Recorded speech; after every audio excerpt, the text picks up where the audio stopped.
어제에 이어 오늘 또 여러분과 같이 말씀을 보게 돼서 참 기쁩니다. 이거 다음 주에 제가 와서 다음 주에 아주 좋은 것 같습니다. 이 바깥에서 딱 사진을 하나 찍는데 너무 잘 나오는 거예요. 그래서 아름다운 교회다라고 속으로 생각을 했었는데 오늘 성도님들 이 아침에 다시 뵙게 돼서 정말 감사드립니다. 먼저 오늘 제목은 남은 무리의 사명입니다. 제가 이제 선교사로 있다 보니까 남은 무리의 사명을 감당해야겠다 하는 뜻에서 제목을 붙여보았습니다. 그래서 아브라함 이야기를 좀 할 거고요. 제 또 경험을 또 같이 나누도록 하겠습니다. 다 같이 창세기 12장 1절 2절을 다 같이 읽어보겠습니다. 여호와께서 시작. 여호와께서 아브라함에게 이르시되 너는 너의 본토 친척 아비집을 떠나 내가 너에게 지시할 땅으로 가라. 내가 너로 큰 민족을 이루고 내게 복을 주어 내 이름을 창대케 하리니 너는 복의 근원이 될지라. 아멘. 아멘. 여러분, 아브라함은 여기 이제 지도에 보면 아시겠지만 이 갈대아 우르 사람입니다. 갈대아 우르라는 곳이 고향이었는데 이 갈대아 우르라는 곳은 여러분이 기억하실 거예요. 이런 어떤 이게 많이 보셨죠? 지구라트라는 겁니다. 지구라트. 예, 이게 신전이에요. 신전. 여기서 이제 우상을 섬기는 곳이죠. 이 지구라트가 굉장히 많은 곳이 이 갈대아 우르예요. 그러니까 하나님이 아브라함에게 이 갈대아 우르를 떠나라 라고 말씀하셨던 것은 이 우상을 섬기는 곳을 떠나라 하는 말과 똑같은 것이었습니다.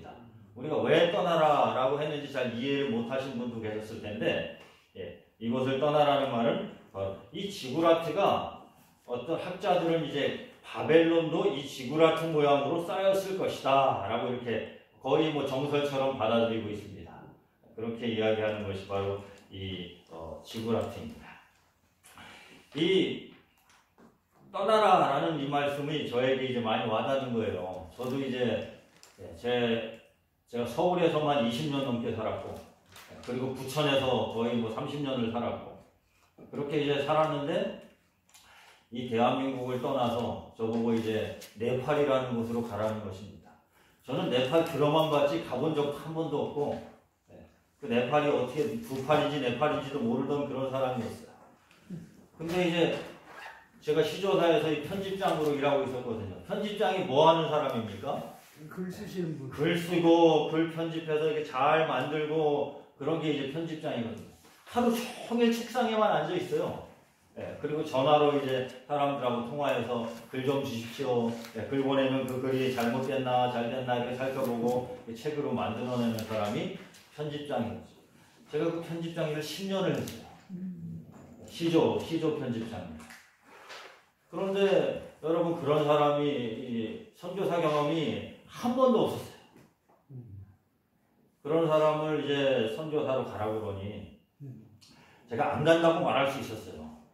근데 제가 목회를 이제 이렇게 30년 이상 하면서 그러면서 이제 제가 항상 하나님이 부르시고 이쪽으로 가라고 그러면 이쪽으로 가고 토 하나 안 달았는데 갑자기 시조사 사장님이 이제 이런 네팔에 선교사를 모집하는데 이제 지난 9월에 모집을 했는데 한 명도 지원한 사람이 없다는 거예요. 왜 한 명도 지원하지 않았을까요? 이 목회자가 한 900명 되는데 우리 전국에 고생스러우니까. 근데 한 명도 지원하지 않았다는 거예요. 이 네팔 선교사를. 그래서 11월에 다시 재모집을 했어요. 그래서 이제 저보고 이제 11월 달에 저한테 얘기한 겁니다. 왜냐면은 시조사도 어렵잖아요. 요즘 뭐 책이 팔려요? 잘 안 팔리죠. 다 핸드폰 보고. 그러니까 시조사도 편집장 중에 한 명을 좀 이렇게 나가게 하면 좋은데 그것도 힘든 거예요, 이제. 근데 편집장 중에 제가 손님인 거예요. 나이가 제일 많아요. 그래서 편집장 중에 나이가 제일 많으니까 저한테 이제 얘기를 한 것입니다. 김 목사님, 선교지가 이렇게 나왔는데 선교사를 가시면 어떻겠습니까? 뭐 안 가셔도 돼요. 이렇게 얘기를 하지만 이런 또 선교의 뜻이 있고 이렇게 하시면은 가면 좋을 것 같습니다. 근데 제가 그걸 들었는데 그 순간에 정말이 안 가겠고자 하는 말이 여기까지 나왔는데 안 가겠습니다 말이 안 떨어지는 거예요. 그래서 제가 지금도 후회를 하고 있죠. 그때 안 가겠다라고 했으면 안 가는 건데 그때 이제 제가 여기까지 나오다가 이게 또 하나님의 부르심이라면 내가 스스로 거절하면 안 되잖아. 목사님들은 그런 마음이 있어요. 그런 마음이 누구나 다 있습니다, 목사님. 그래서 어디든지 이제 부르면 콜링이거든요. 하나님의 부르심이거든요. 그러니까 그래서 그러면은 집사람하고도 의논을 하고 또 말씀을 드리겠습니다. 집사람한테 얘기했더니 집사람이 펄펄 뛰죠. 지금 뭐 당신이 지금 몇 살인데 선교사를 가냐고. PMM 선교사는 30대, 40대에 가요. 제가 이제 작년 3월부로 왔는데 55세였거든요. PMM 선교사가 32명이 있는데 제가 이제 2년 차인데 나이가 제일 많아요. 그러니까 이미 늦은 거예요. 선교사 가기에는. 이제 보통 우리가 생각하기에. 그러니까 무슨 선교사를 가냐고. 지금 그냥 여기서 계속 있겠다고 얘기하면 되지 않느냐. 계속 있겠다고 하면 있을 수 있었어요. 근데 이제 마음에 계속 걸리는 겁니다. 이 마음에 걸린다는 게 참 이게 참 쉽지 않은 거예요. 계속 기도를 하게 되고 제가 결심을 했어요. 뭐라고 결심했냐면 이제 그 PMM 선교사 지원한 사람들 인터뷰를 하거든요. 지회장님 계시고 김시영 목사님 그 당시에 그리고 김요한 목사님이 PMM 담당이었고 그 다음에 외국인 이제 총무님이 계시고 뭐 이렇게 재무님이 계시고 뭐 이렇게 있었는데 그 앞에 이제 딱 이제 나가게 됐거든요. 제가 그 전날 결심을 했어요. 내가 솔직하게 다 이야기하리라. 가고 싶지 않다는 말도 할 것이고 내 구조조정 때문에 가게 됐다는 말도 할 거다. 그래도 가게 한다면은 내가 가리라. 라고 이제 저는 제 생각에 그렇게 얘기하면 이제 안 보내겠지라는 그런 생각을 했어요. 그래서 이제 하나님께 맡기는 마음으로 그 인터뷰를 하는 면접을 하는 그런 자리에 갔습니다. 김시영 목사님이 앉아있는데 제가 그대로 얘기했어요. 동기가 뭐냐고 물으시더라고요. 이 선교사를 가려는 동기가 뭡니까? 김혜성 목사님. 딱 묻는 거예요. 제가 그래서 그 자리에서 얘기했어요. 지금 시조사가 어려워서 이 구조조정을 하는데 사장님이 저에게 얘기하셔서 제가 생각을 하게 돼서 지원하게 되었습니다. 하니까 이 김시영 목사님 그 자리에서 그분이 얌전하신 분이잖아요. 화가 머리끝까지 나신 거예요. 그래서 큰 소리로 그러면 못 갑니다. 이 선교사는 투철한 정신이 있어야 가는데 어떻게 갑니까? 다 있는데 여러분 면접장에서 분위기가 그랬다니까요. 그래서 제 속으로 잘 됐다. 속으로 그럼 그렇지 뭐 나는 솔직하게 얘기한다. 그렇게 이제 얘기했어요. 그때 김요한 목사님이 또 이제 담당자니까 발등에 불이 떨어진 거예요. 목사님 그게 아니고 막 하면서 설명을 하는 거예요. 그러면서 저에게도 그러면 또 가서 어떻게 할 것입니까? 막 이런 얘기를 또 묻더라고요. 그래서 저는 하나님이 가라시면 갑니다. 그런 생각이 있었거든요. 그때 하나님이 가라시면 가고 저는 주어진 일이라면은 최선을 다할 것입니다. 목사가 그렇게 해야 되는 것이 당연한 거 아닙니까? 라고 제가 그렇게 얘기를 했어요. 그러고 이제 여러 가지 질문이 나오고 김시영 목사님이 여전히 화가 나셨어요. 근데 이제 나가 있으라고 하더니 이제 그분들이 의논을 하셔서 30분 동안 의논하시더라. 그러더니 나중에 나오더니 김요한 목사님 가게 됐습니다. 라고 저에게 얘기하는 거예요. 그래서 제가 목사님 제가 그렇게 얘기했는데 제가 자격이 안 되지 않습니까? 이렇게 얘기하니까 목사님 그렇게 얘기하셨으면 안 되는데 그렇게 얘기하셔서 나도 깜짝 놀랐다고 그러면서 이 자리에서는 좀 이렇게 소명도 좀 얘기하고 잘 그러셨어야 되는데 어떻게 막 혼내는 거예요 저를. 그러면서도 가게 됐다는 거예요. 왜 그런지 아세요? 갈 사람이 없으니까. 갈 사람 한 명도 지원을 안 한 거예요. 그러니까 이제 보내기는 해야 되겠고 제 생각에는 갈 사람이 없어서 저를 보낸 거예요. 준비도 안 됐거든요 제가. 그런 사람을 어떻게 보내요? 근데 이제 결정이 난 거예요 그냥. 우리 교단은 결정 나면 끝이에요. 가는 겁니다. 그렇게 해서 제가 가게 됐는데, 그때 이제 가게 되고 나서 이 아브라함의 이 갈대아 우르를 떠나는 그 장면을 제가 많이 묵상을 했어요. 왜냐면은 고향을 떠나는 그 아브라함의 모습이 있거든요. 저도 이제 고향을 떠나는 거예요. 그것도 이제 정말 네팔이라는 듣도 보도 못한 그런 나라를, 인도는 그래도 좀 들어봤죠. 근데 네팔이라는 나라를 가는데, 제 어머니가 이제 85세거든요. 그래서 연세도 많고 제가 옆에 있었으면 좋겠죠. 어머니 한없이 막 우는 거예요. 야, 네가 어딜 가냐, 아들아. 내가 언제 죽을지도 모르는데 그 먼 나라에 가 있으면은 막 우는 거예요, 어머니가. 제가 마음이 얼마나 아프든지. 그 다음에 친구들이 다 여기 있잖아요. 맨날 그 같이 만나서 이야기하고 하던 친구들, 우리 형님, 제 동생 다 이제 같이 사는데, 저 혼자 아무도 뭐 아는 사람도 없는 곳에 가는 겁니다. 그게 선교사예요. 그 선교사가 얼마나 외로운지 몰라요. 외롭고 낯설고, 몸은 이제 뭐 20, 30대, 30, 40대라면은 가서 적응할 수 있는데 적응도 덜 되는 거야. 나이 드신 분들은 적응이 더 힘든 것 같아요.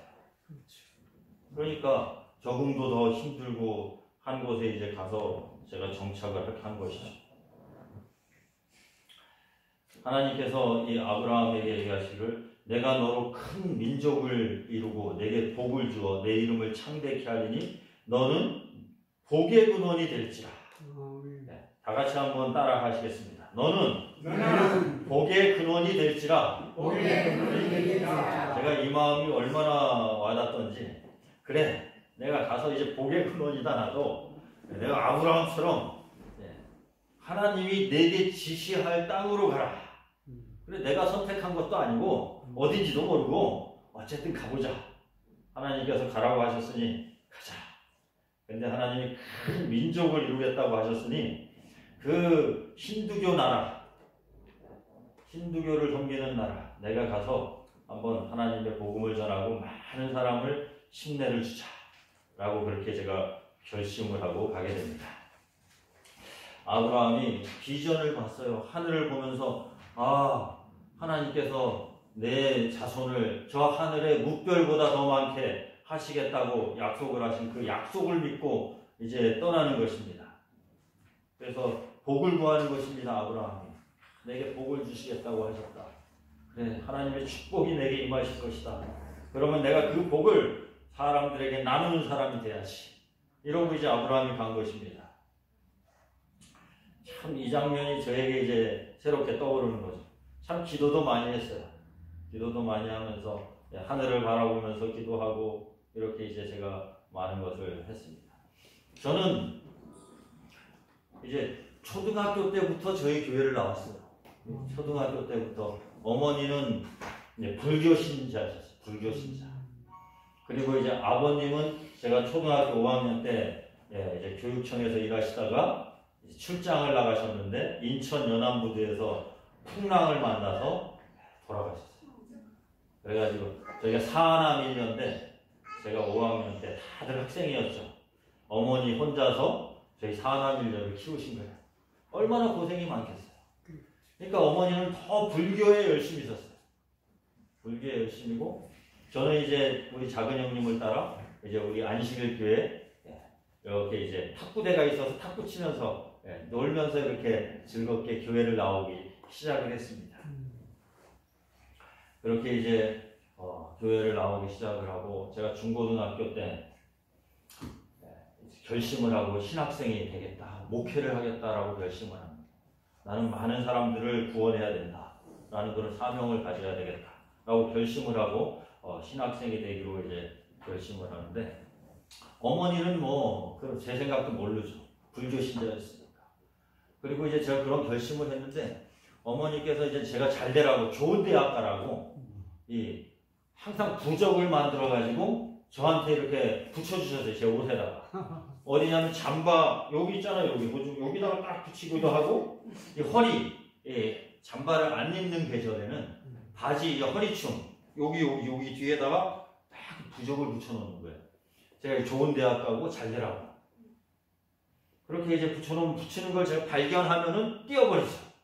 왜냐면 저도 이제 신앙이 막 불타오르는데 에이 내가 하나님을 믿는 사람인데 이 뭔 부적 다 떼어버리고 그렇게 하고 이제 지냈는데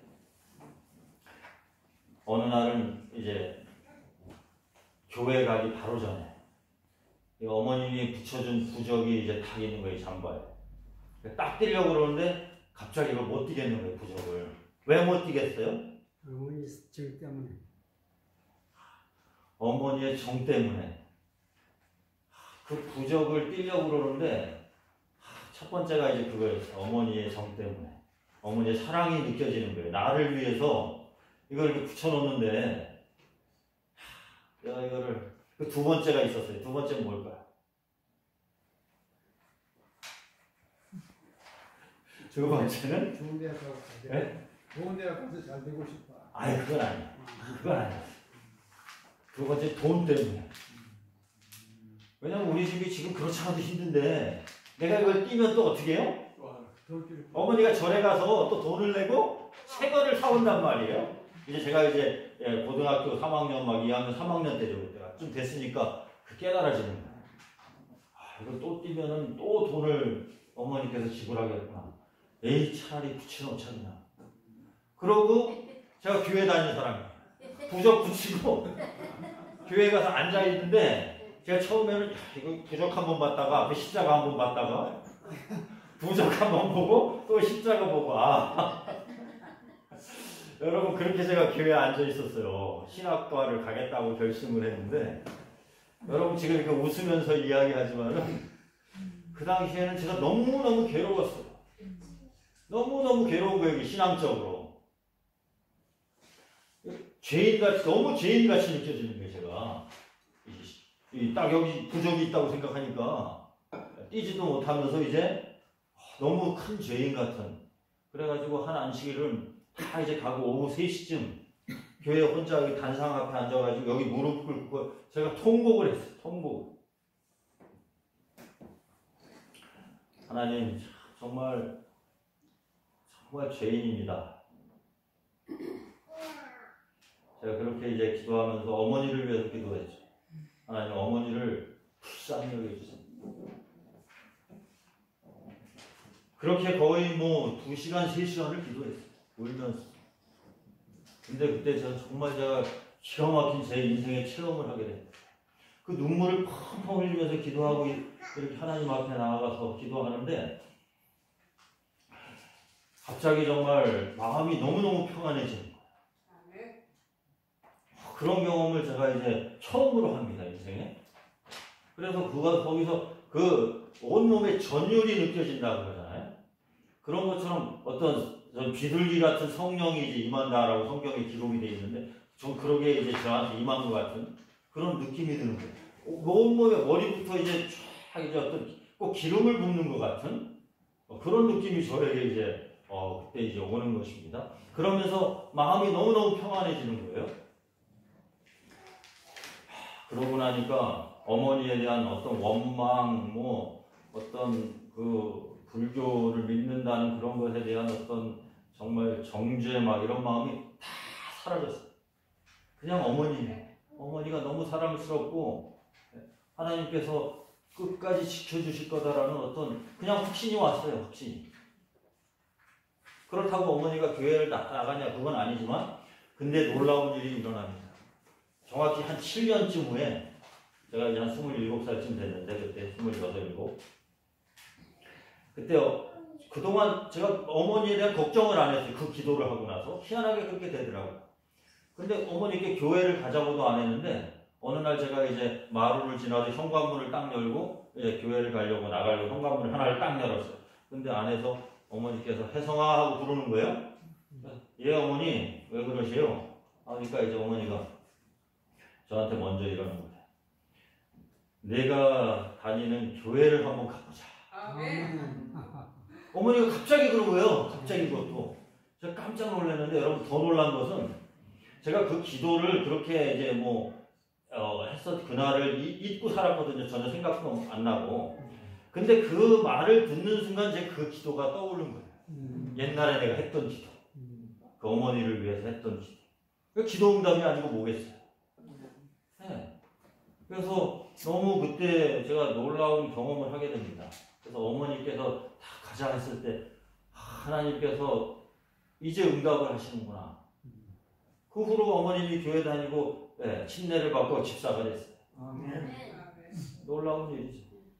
놀라운 일입니다. 참 제가 그렇게 되리라고는 꿈에도 생각을 못했는데 그때가 신학생이었던가요? 예, 신학생이었죠. 목회 나오기 전. 바로 전에 이제 어머니께서 침례도 받으시고 다 하셨어요. 참 그래서 제가 목회에 나와서도 제 가장 큰 이 목회 사명이 무엇이냐라고 사람들이 저에게 묻는다면 저는 침례를 주는 것이다 라고 항상 대답을 했습니다. 침례를 주는 게 제 사명이었어요. 예수님도 모본을 받으셔서 보이셔서 침례 요한에게 침례를 받으셨거든요. 그러면서 너희는 나아가서 온 백성으로 침례를 주라 라고 이렇게 예수님께서 말씀을 하셨어요. 그래서 저는 그거를 제 사명으로 여기고 침례를 많이 줘야 되겠다 라고 이렇게 생각을 하면서 목회를 했는데 제가 영어 학원으로 이제 목회를 나왔어요. 영어 학원으로 목회를 나와서 1년 차 때부터 이제 그 성경을 가르치면서 젊은 사람들 침례를 주기 시작했죠. 그래서 1년 차 때부터 이제 아무것도 모르는 이제 전도사 때 침례를 10대 명을 주고 2년 차 때는 전국에서 제일 많이 줬어요. 목회자 중에. 2년 차가 그래가지고 상장 받은 게 있습니다. 이런 이제 그때 강예식 목사님 때인데 상장을 줬어요 저한테.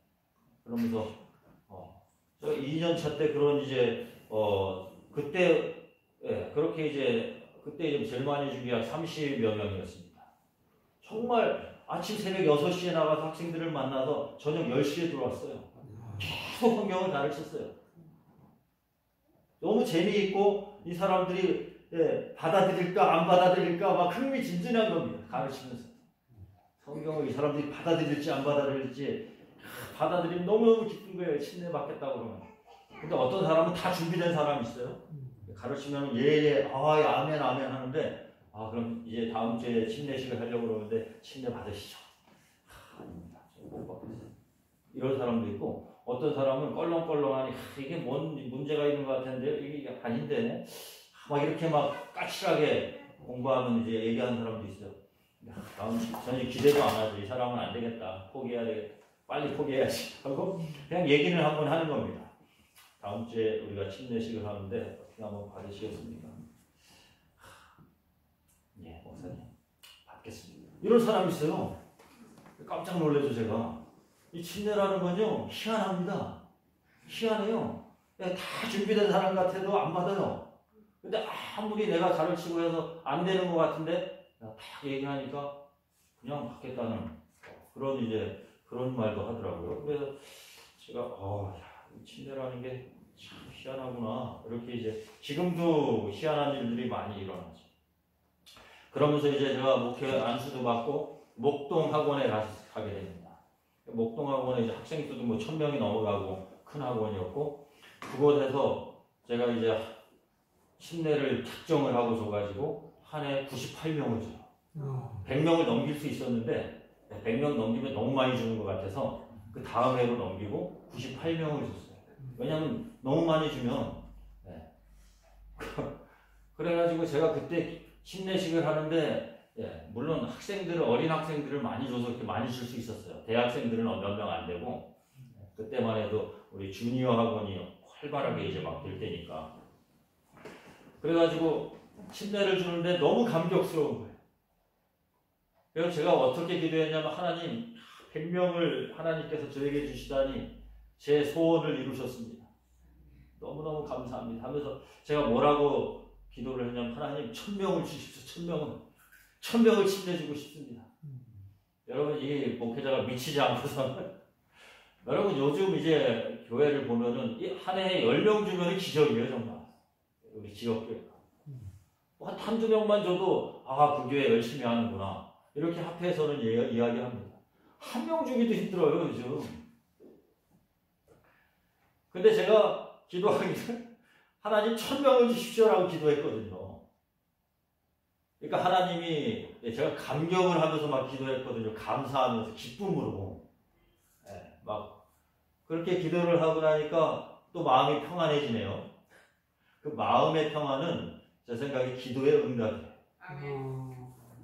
저는 항상 그렇게 생각을 합니다. 여러분, 기도를 하실 때, 마음이 편해질 때까지 기도하시면 응답을 받는 겁니다. 정말이에요. 100% 그렇습니다. 계속 기도하는데 계속 껄끄럽고 이렇게 뭔가 이렇게 막 여전히 마음에 캥기는 게 있으면 그거는 아직이에요, 아직. 응답을 받은 게 아니에요. 응답을 받으려면은 마음이 편해질 때까지. 그러면 100%예요, 100%. 그거를 항상 그때 다 안 이루어지는 것 같아도 좀 지나다 보면은 하나님이 정확하게 이루어지죠. 신기하더라고요, 기도라는 게. 그래서 여러분, 제가 이 네팔에 지금 왔는데 내년에 지금 제가 1000명을 침례줄 계획을 세웠어요. 내년 5월에 지금 일단 500명을 침례를 할 겁니다. 여러분, 네팔도 쉬운 게 아니에요. 500명씩, 거기 많이 주면 100명 가깝게도 줄 수는 있지만 500명의 침례자를 주는 거는 굉장히 어려운 일이에요. 그렇지만 지금 계획을 막 세우고 추진해 나가고 있어요. 가능할 겁니다. 내년 한 5월, 6월 될 건데 지회하고 지금 얘기하고 있고, 그리고 지금 가능한 그런 일을 하고 있어요. 제가 PMM으로 가는데 네팔 합회에 세계 선교부장으로 가라는 겁니다. 선교부장으로 가게 된 거예요. 선교부장. 선교부장이 하는 일이 뭐예요? 선교하는 일이잖아요. 선교. 그러니까 참 사실 선교사의 삶을 저는 포기했었죠. 제가 그렇게 이제 시조사에 있으면서 10년을 있었어요. 제가 시조사에. 10년을 있으면서 여러분 몇 명을 침례줬겠어요? 한 명도 못 줬어요. 그러니까 제가 많이 좌절을 했어요. 내가 이러고 있으면 안 되겠다. 이러고 있으면 안 되겠다 생각했지만 제 스스로 실천해도 못 옮기고, 하나님이 인도하신다. 하나님이 너는 안 되겠다 보니까 가야 되겠다. 제가 갈 수 있는 상황이 아니었어요. 여러분이 PMM 선교사는 월급도 왕창 깎여요. 왕창. 목사님들 월급 해봐야 얼마 됩니까? 200~300만 원 그 사이에서 이제 왔다 갔다 하는데 최저임금이 요즘 200만 원이잖아요. 저는 거기에 반을 받아요. 반을. 그럼 얼마? 저 최저임금이 안 돼요. 월급이. 저도 딸아이도 아직 공부를 더 하고 있고,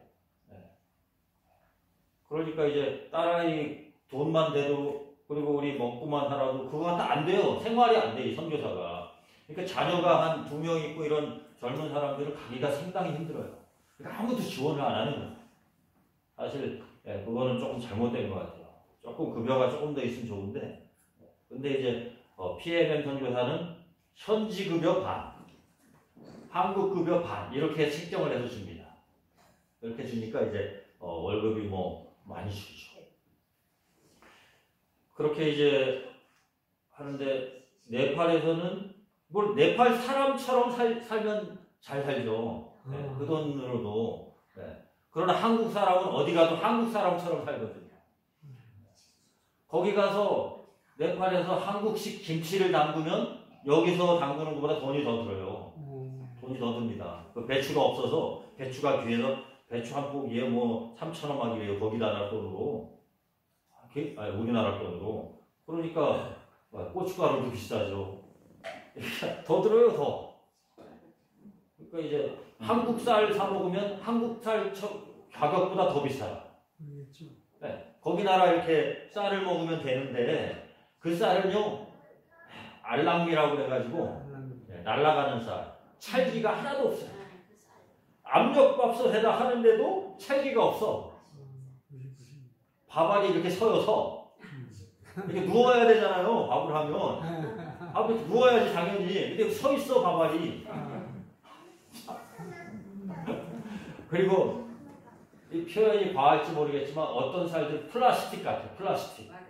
씹으면은 플라스틱을 씹는 것 같아. 아유, 그거 정말 못 먹어요, 못 먹어. 그 나라 사람들은 어렸을 때부터 먹었으니까 먹는데 우리 한국 사람이 가면은 못 먹는 거예요. 한국인처럼 이제 살려니까 그렇게 힘든 거죠. 다시 현지인처럼 살면 되는데 우리 집사람은 이제 또 당뇨가 왔거든. 당뇨 때문에 당뇨병도 있고 그러니 거기 가서 잘 관리가 되겠느냐 하는 그런 이제 어려움도 있고 그런 많은 이제 부정적인 것이 저에게 있었는데 그러나 이제 제가 가게 됐어요. 정말 가게 됐어요. 한번 다 같이 읽어보겠습니다. 너는 내게 시작. 너는 내게 이루어지라. 내가 네게 응답하려고 내가 많이 못하는 크고 비밀한 일을 내게 보이리라. 아멘. 뭐 가게 되니까 이제 하나님께 기도하는 것밖에 없었습니다. 하나님께 기도하면서 하나님 제가 이제 준비도 안 된 사람이 가게 됐어요. 참 어떻게 뭘 해야 될지도 모르겠고 선교사가 뭔지도 모르는데 그래서 크고 비밀한 일을 내게 보이리라. 그래서 제가 갈 때부터 네팔 상황 아무것도 몰랐는데 그 기도를 했어요. 하나님 1000명의 침례자를 주세요. 1000명의 침례자를 주세요. 히메리스하고 제가 그 기도를 같이 했어요. 가기 전에 아무 상황도 모르는데 참 신기하죠. 1000명의 침례자를 내면 좋겠습니다. 여러분 이게 말도 안 되는 소리예요. 사실 말도 안 되지 어떻게 1000명을 줘요. 여러분 이게 말도 안 되는 기도를 하는 겁니다. 여러분 기도는 말도 안 되는 걸 구해야 돼요. 정말 그래야 기도죠. 우리가 어떤 기도만 하는 줄 아세요? 어떤 기도만 하냐면 될까 말까 한 기도만 해요. 아, 조금만 더 기도하면 될 것 같다. 시도하면 될 것 같고 그래가지고 이루어졌는데도 이게 하나님이 이루신 건지 혹은 자동적으로 그냥 이루어진 건지 헷갈려요. 아멘. 그렇다니까요. 그래가지고 이 기도가 능력이 있는 건지 아니면 그냥 우연히 이루어진 건지 헷갈린단 말이에요. 헷갈려. 기도하고. 근데 1000명을 주십시오. 여러분 이게 그러면 너 뻥치지 마라. 우리가 이렇게 옆에서 이야기할 수도 있잖아요. 하나님이 보시기에도 정말 얘가 무슨 이런 기도를 하지? 하나님이 한국에서 안 될 것 같으니까 자리를 옮긴 거예요. 왜냐하면 그런 기도를 이놈이 그런 기도를 했네? 하나님은 우리가 기도하면 하나님이 막 움직여요. 하나님이 바쁘단 말입니다. 나는 한가해도 기도하고 나면 나는 편안해요. 근데 하나님이 바빠. 이 김혜성 목사 어떡하지? 1000명을 이렇게 침례주겠다고 그러는데 그러면 이 한국에서는 안 되니까 네팔로 보내는 거지. 하나님. 가능한 것이. 기도하면 하나님이 움직여요. 이게 이제 나는 안 움직여도 돼. 가만히 있어도 돼. 저절로 가. 내가 좋든 싫든. 기도하면 그렇다니까요. 한번 또 다 같이 읽어봅시다. 대쟁투 621페이지에 하나님과 시작. 하나님과 기도로 실험하는 것이 무엇인지를 깨닫고 있는 자들이 얼마나 적은가. 계속 읽겠습니다. 모든 일이 다할 때까지 강렬한 열망을 가지고 온 신령을 다 기울여 하나님을 찾는 자들이 얼마나 적은가. 아멘. 이 정말 간절하게 씨름하는 그런 기도, 이런 기도를 하면은 하나님께서 들어주신다는 강렬한 열망을 가지고 온 신령을 다하여 하나님을 찾으면 하나님께서 불가능한 일도 가능하게 만든다. 여러분 기도로 하나님과 씨름하시기 바랍니다. 아멘. 한 열망을 가지고 온 심혈을 다 기울여서 기도하시기 바랍니다. 아멘. 그러면 하나님께서 꼭 이루어주세요. 저는 놀라운 경험을 제가 이제 또 하나 더 여러분께 말씀드리면, 제가 고등학교 불과 2학년 때입니다. 그때는 제가 신앙적으로 굉장히 갈등하던 때였어요. 하나님께도 막 불평 불만도 늘어놓고 신학을 하고 싶은데 막 집안도 안 되고 막 어떤 막 그런 여러 가지 문제 가운데 하나님의 말씀을 이제 의지하면서 이 교회에서 딱 이렇게 이제 창문, 요 교회 바깥에 난간이 있었어요. 교회가 2층인데 2층에 난간인데 거기서 바라보면 저렇게 산이 보이는 거예요. 산이. 부천중앙교회입니다. 제가 다니던 교회가. 혹시 아시는 분 있어요? 예, 부천중앙교회에서 이렇게 예, 한쪽으로 이렇게 보면은 그 당시 지금은 뭐 모르겠습니다. 이제 하도 간지 오래돼서 산이 보여요. 제가 이렇게 기도를 했어요. 이 어린 마음에, 요즘은 그런 기도를 안 하지만, 하나님, 성경에 보니까 겨자씨만한 믿음이 있으면 이 산을 명하여 사라져라, 없어져라 해도 없어지겠다고 하나님께서 말씀하셨는데, 하나님, 제가 아무리 생각을 해봐도 제가 겨자씨만한 믿음은 있습니다. 고등학생이니까 어린애가 뭘 알겠어요. 그런 기도를 하는, 겨자씨만한 믿음이 있어요. 근데 하나님께서 말씀하셨으니 저 산이 사라졌으면 좋겠습니다. 없어지게 해주세요. 그렇게 제가 2시간 넘게 기도한 적이 있어요. 그렇게 기도를 했단 말입니다. 그렇게 정말 막 그런 거 하고, 하나님, 이 산이 사라지게 해주세요. 저 겨자씨만한 믿음 있어요. 있어요, 하나님. 저 없지 않습니다. 저 믿음 있어요. 하나님, 사라지게 해주세요. 그러고 눈을 딱 떴어요. 여러분 이제 거수를 해보겠습니다. 눈을 딱 떴는데 여러분 믿음이 얼마나 좋은지 한번. 그 산이 사라졌다 하시는 분 한번 손 들어보세요. 아무도 없네.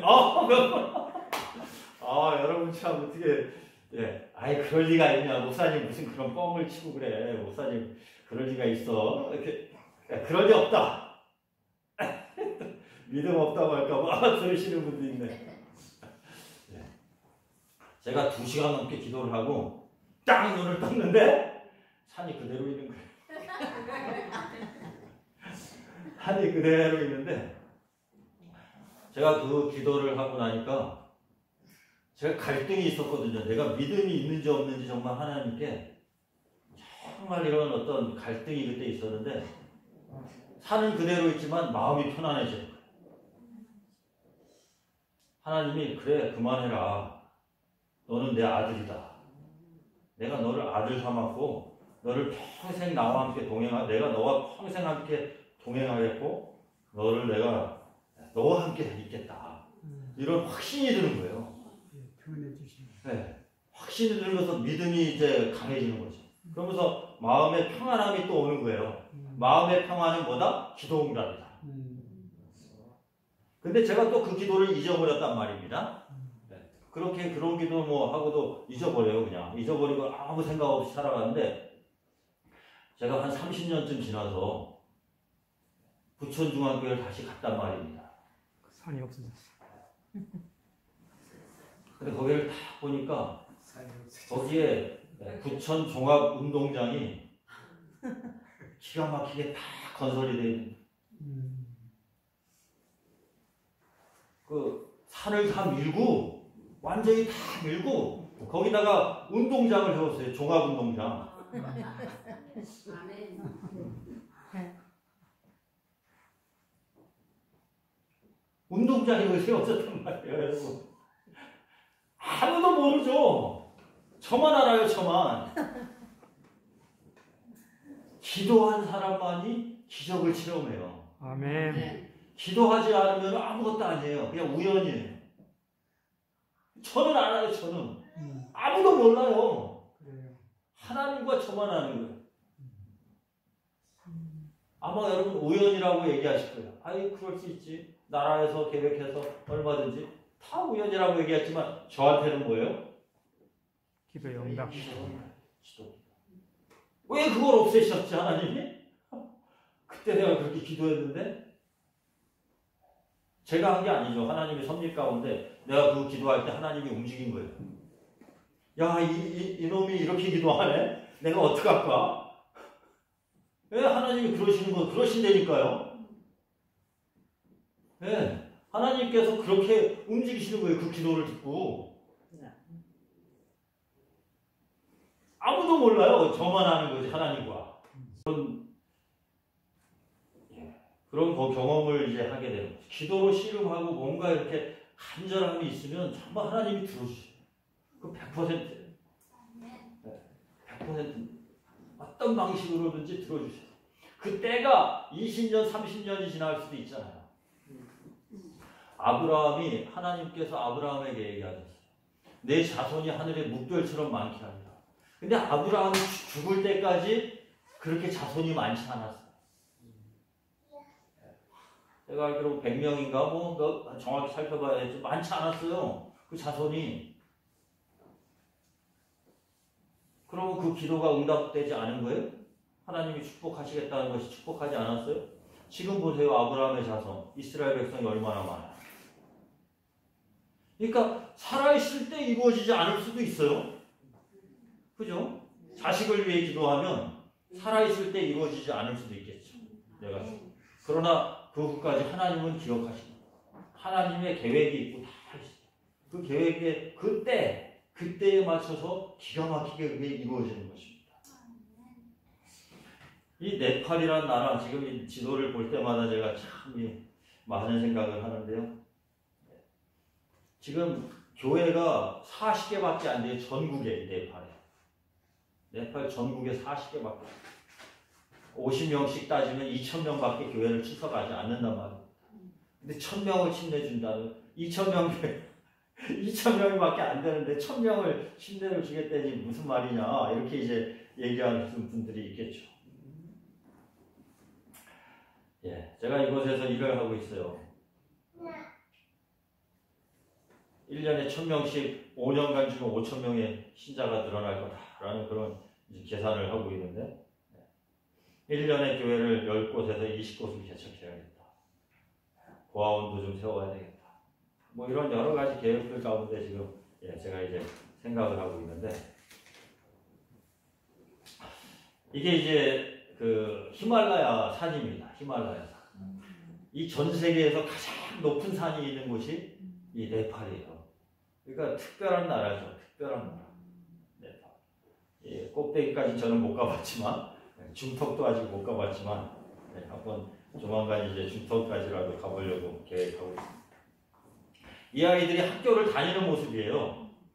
이 산이 워낙 많고 하니까 길도 내기가 힘들고 그러니까 아이들이 학교를 어떻게 가요?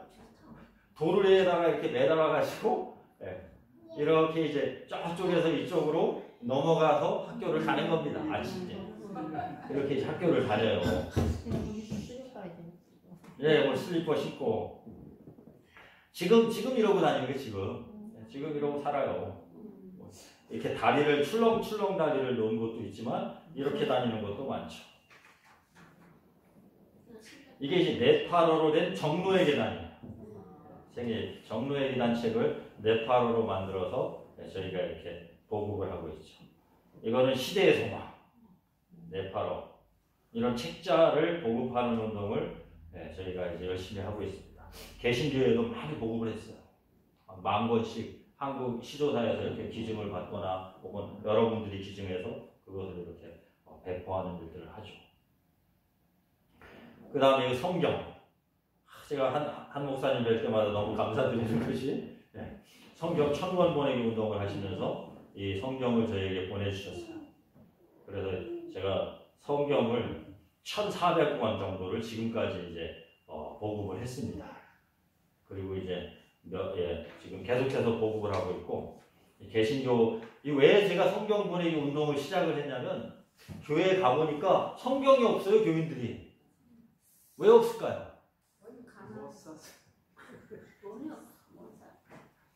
성경이 한 권에 우리나라 돈으로 얘기하면 10,000원이에요. 10,000원. 10,000원이면 성경 한 권을 사는데 이 사람들이 10,000원이 없는 거예요. 10,000원이. 한 달에 잘해야 이제 50,000원도 안 되는 돈으로 살아가니까 10,000원이 엄청 큰 돈입니다.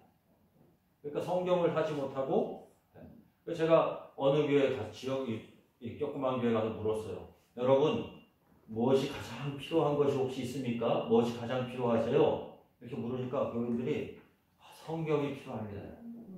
제가 거기 감명을 받아요. 우리는 이 성경이 지금 뭐 너무 흔하잖아. 핸드폰으로도 보고 성경을 봤으면 좋겠습니다. 해서 이렇게 보니까 한 50명 앉아 있으면 10명도 안 돼요. 성경 갖고 있는 사람. 그런 곳에 이제 성경을 글을 못 읽는 사람들도 있어서 성경이 없는 경우도 있고, 그러나 대부분 가난해서 성경이 없죠. 성경 보급 운동을 계속 해오고 있습니다. 이것은 28개 교리 소책자를 이번에 2,000권을 또 얼마 전에 또 복사를 했죠. 제작을 해서 우리 교리 20개 교리를 이제 일요일 교회에 이걸 이제 전달을 해줍니다. 공부를 할 수 있도록. 그렇게 이제. 제가 조금 더 하고 마실까요? 아니면 이따가 할까요? 네. 이따가 할까요? 네. 그래서 조금 이따가 이제 일요일 교회 전도 상황에 대해서 제가 한번 또 말씀을 더 드리겠습니다. 기적 같은 일들이 일어나고 있어요. 한번 들어보시면 놀랄 겁니다. 예, 감사합니다. 여기까지 일단 하겠습니다.